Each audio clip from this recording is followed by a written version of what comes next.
안녕하십니까. 신신죽TV 해수입니다. 제 10탄에서는 우리가 건강의 핵이라고 할 수 있는 물, 식수에 대한 영상을 올리도록 하겠습니다. 다들 잘 알고 계시겠지만 선택을 하시는데 참고 자료 목적으로 영상을 만들어 보았습니다. 우리 체내에 물이 70%를 차지하고 있다는 것은 모두들 다 아시죠. 그래서 우리는 하루에 성인 기준 1.5에서 2리터, 넉넉 잡아서 2리터의 물을 마셔야 합니다.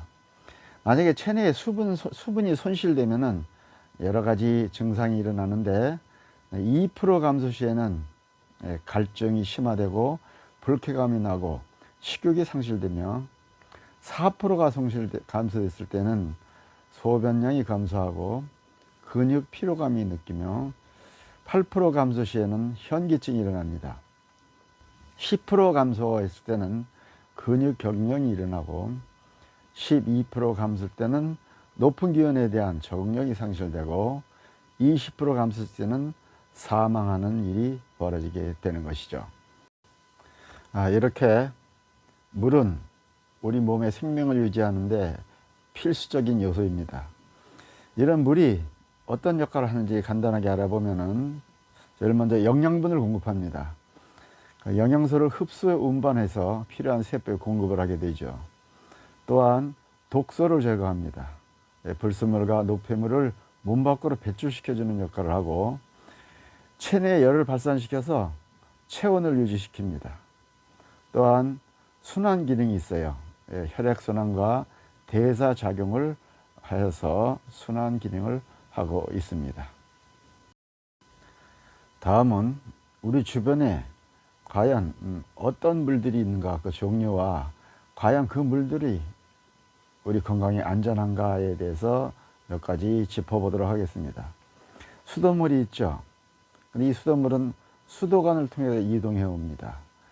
그 다음에 대규모 집단 아파트 같은 경우에는 수도 탱크에 보관한 후에 공급을 하죠. 과연 그 보관하는 용기라든가 이동해 오는 수도관들이 오염이 되면 문제가 되겠죠. 또 주변에 강이 녹조로 인해서 수질이 저하되면 그 물을 가지고 만들기 때문에 문제를 일으킬 수가 있다고 봅니다. 또 가정용 정수기입니다. 이거 역시 필터 관리가 문제고 세균에 노출될 수 있고 이물질에 오염될 수 있는 안전사항이 결여되어 있습니다. 생수요, 유통기간이 있죠. 미생물이 번식할 수 있죠. 또한 방부 처리를 해서 오랫동안 보관하도록 만듭니다. 이렇게 제조업체별로 또 처리 방법이 상당히 상이합니다. 지하수가 있죠. 환경 오염에 또 요새 가축 살처분 해서 지하수 오염이 많이 되죠. 약수는 어떻습니까? 바로 그 산 위에 있는 약수터에서 먹을 때는 괜찮지만 보관하는 게 또 문제가 있죠. 미생물이 미량이 존재한다고 봐야 합니다. 자, 과연 우리 그럼 어떤 물을 먹어야 할까요? 선택이 중요한데, 그래서 제가 그동안 먹었던 물에 대해서 경험상 이야기를 하려고 합니다. 그래서 저는 끓인 물을 선택을 했습니다. 퇴직 후 차 농장을 제가 잠깐 해서 구기자와 인연이 됐습니다. 구기자 농장을 잠깐 했었는데 이 구기자를 2007년부터 지금까지 계속 끓여서 마시고 있습니다.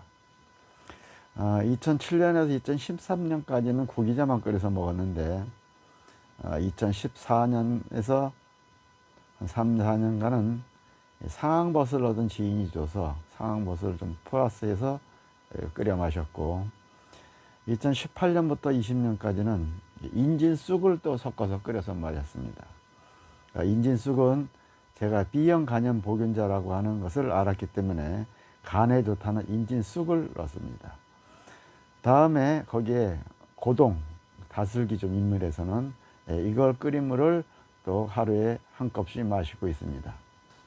그리고 무엇보다도 중요한 것은 이 끓인 약물을 제가 하루도 빠짐없이 13년이 넘게 지금 마시고 있다는 것입니다.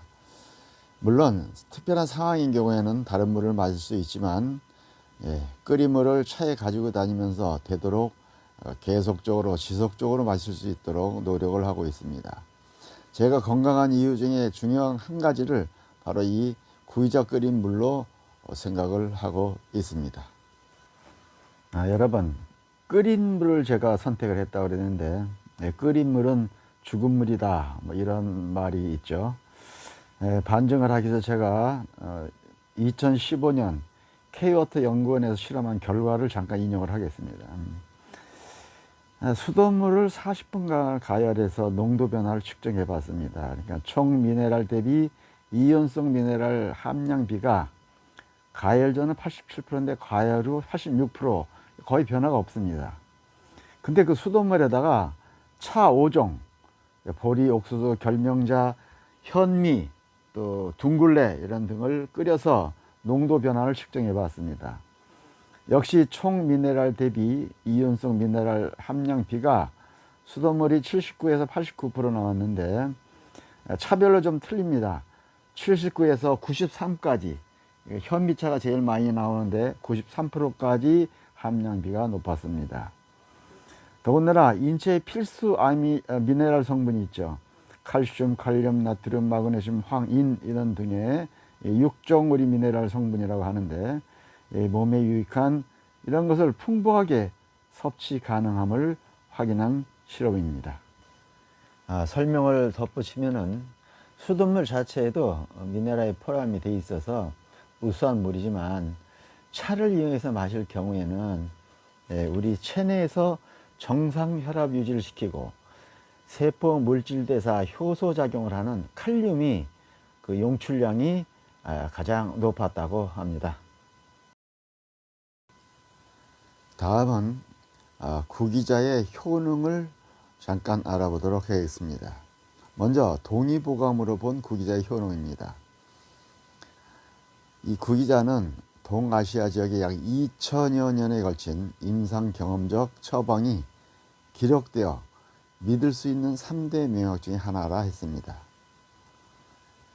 피로와 숨쉬기 힘듦을 보호하고 힘줄과 뼈를 튼튼하게 하며 양기를 쇠하게 하고 오로와 칠상을 낫게 하고 정기를 보호하며 얼굴색을 젊어지게 하고 흰머리를 검게 하며 눈을 밝게 하고 정신을 안정시키며 오래 살 수 있게 한다 했습니다.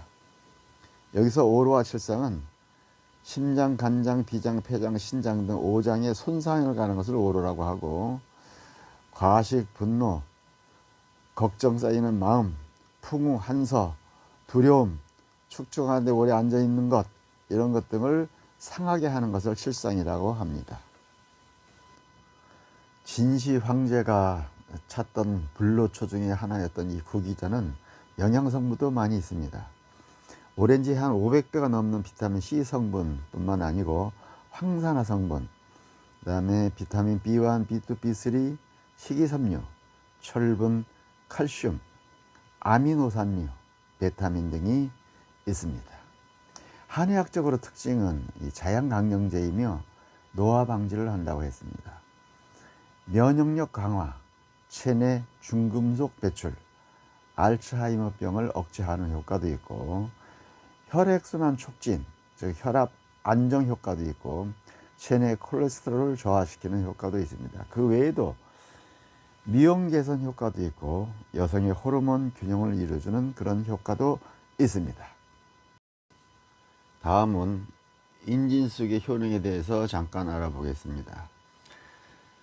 가장 눈에 띄는 것이 간 기능 개선 및 간질환 예방으로 되어 있습니다. 그 외에도 칼륨, 칼슘, 인, 베타카로틴, 비타민 A, C가 풍부하고 황달 치료와 누런 땀으로 옷이 누렇게 되는 경우에도 효능을 가져옵니다. 혈관 건강 개선에 좋습니다. 크로로필이라는 성분이 피를 맑게 하고 혈관의 노폐물을 배출시켜주는 효과를 가지고 있습니다. 위 건강에도 좋습니다. 유파탈린 성분이 위벽을 보호하고 있죠. 자, 동의보감 자료에 보면은 황달, 간염, 지방간, 간질환, 간경화, 간암, B형 간염, 위염 등에 좋다, 효능이 있다라는 말이 쓰여져 있습니다. 다음은 다슬기, 민물 다슬기, 바다 다슬기, 고동이죠. 마찬가지로 이 다슬기의 효능에 대해서 좀 잠깐 알아보도록 하겠습니다. 먼저 간염, 지방간, 간경화 등 간질환 치료에 사용됩니다. 다음 두 번째로 숙취 해소와 신경통, 시력 보호에도 좋은 효과를 가져오고 위통과 소화불량 치료 등 위장 기능 개선도 합니다. 그 외에도 골다공증 예방 및 치료, 빈혈 증세 효과 및 열독과 갈증 해소에도 도움이 되고 무지방, 고단백질 건강식품입니다. 그 외에도 간혈과 눈의 충혈, 통증을 다스리고 신장에 작용을 하기도 합니다. 이렇게 저는 여러 가지 어떻게 보면 약물이라고 할 수 있죠. 이런 것을 마시고 있습니다. 상황버섯도 잠깐 한 3년간 마셨는데 상황버섯이 얼마큼 좋다는 것을 여러분 모두가 아시기 때문에 설명을 생략하도록 하겠습니다. 여러분, 우리가 매일 마시는 물 아주 중요하지만 또 한편으로 가볍게 생각할 수 있습니다. 제일 먼저는 선택이 중요하겠죠. 체질에 맞는 물도 있을 것이고 또 일부 질병을 갖고 계신 분은 그것을 낫게 하는 약물을 마실 수도 있겠죠. 일단 선택을 하신 다음에는 또 그것을 꾸준히 실천하는 것이 상당히 중요하다고 봅니다. 신발 신고 죽자, 이 신신죽 TV를 애청해 주시는 분들도 좋은 물을 선택하시고 꾸준하게 드셔서 장수하시기를 기원을 드립니다. 11탄에서는 직업관에 대해서 좀 이야기를 해볼까 합니다. 우리 노후에 과연 어떤 직업을 갖고 있는 것이 좋을까? 제가 갖고 있는 직업도 소개를 하고 직업에 관련된 얘기를 하도록 하겠습니다. 안녕히 계십시오. 11탄에서 뵙겠습니다.